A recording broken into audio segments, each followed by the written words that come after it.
Jon Jones is unequivocally the greatest fighter to have ever walked the face of the earth. He's undefeated, undisputed. He has smashed every single person put in front of him. But with that all being said, I believe we can point to one man who can dethrone the king. I'll give you a little spoiler alert. It is not Stipe Miocic. Even though I still would like to see that fight, and I would not be upset if that's what we get, Stipe is unfortunately old and full of mold. I would compare him to that time SpongeBob found that Krabby Patty under the grill, and Mr. Krabs still tried to serve it to people. That's Dana White trying to make us his fight right now. Even if Stipe was in his prime, I would go as far to say I still think it's not a close match. Stipe was an amazing fighter. It's just Jon is going to be the far better grappler. Daniel Cormier was the way better grappler in his matches against Stipe, but he was also pretty old and full of mold, so he could not keep up that wrestling pressure. It became more of a striking match, which benefited Stipe, but Jon is so long, so rangy, I think Stipe is going to have a hard time striking with him. Once he gets taken down, he's going to get smashed. I think Jon beats him back then, and I think Jon slaughters him right now. So if it's not Stipe, then who is it? Who is the man that can beat Jon Jones? Many have tried. All have failed so far. Who could it be? I'll give you a hint. This guy, he's got some hands.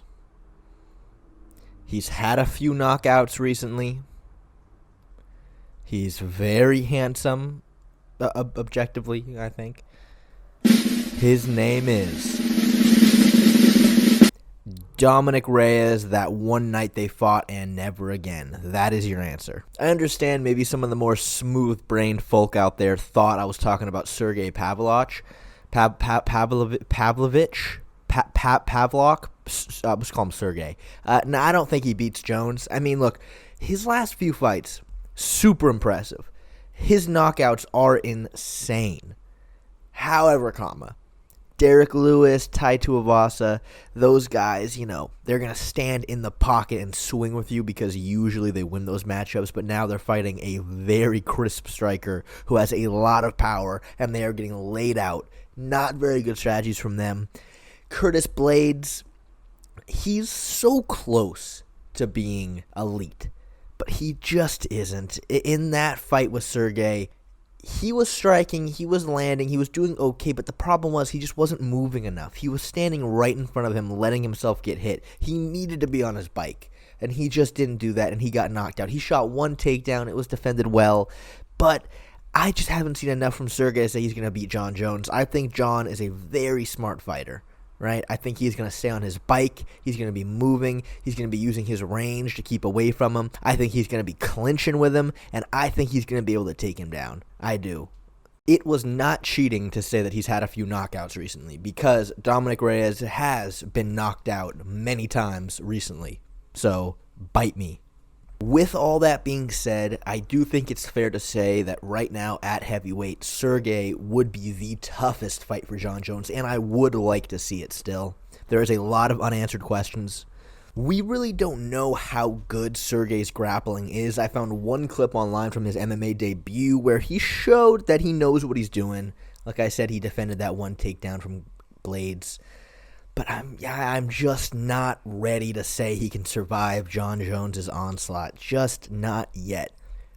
But the man who did, Dominic Reyes, he dethroned the greatest fighter to ever live, and then in his next 4 fights got his brain beaten out of him. It has been absolutely horrendous to see what has happened to this poor man.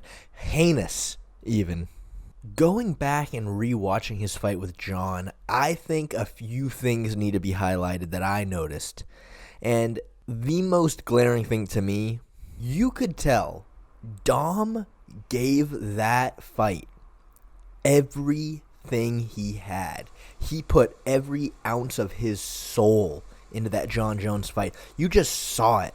You saw how fired up he was, how hard he was going. This was his moment. And for Jon, he was number what, like 14 in line of title defenses? I mean, you just saw the difference between the two. Jon just seemed so chill and relaxed. He wasn't really going for much.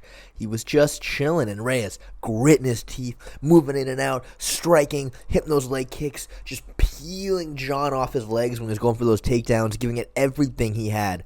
And it all culminated to Reyes being pretty gassed in the fourth and the fifth. Jon was just chasing him around. He was basically a lamb out to slaughter in those last 2 rounds.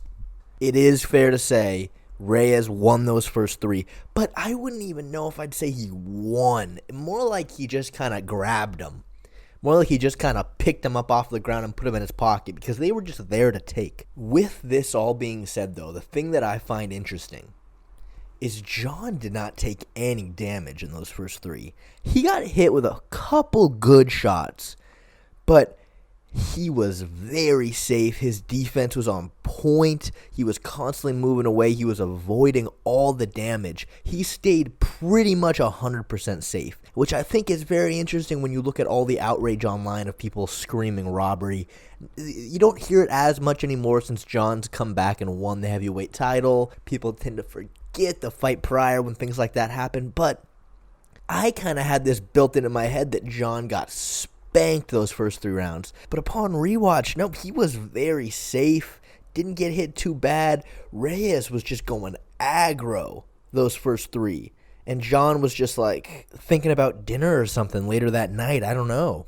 It's just so crazy to think what's happened to Reyes after that fight. He must have used all his mana in that Jon fight. He must have. Like, all of his life force energy went into that fight. He left just too big of a piece with him in that octagon that night. Because, God, what a sad story he has.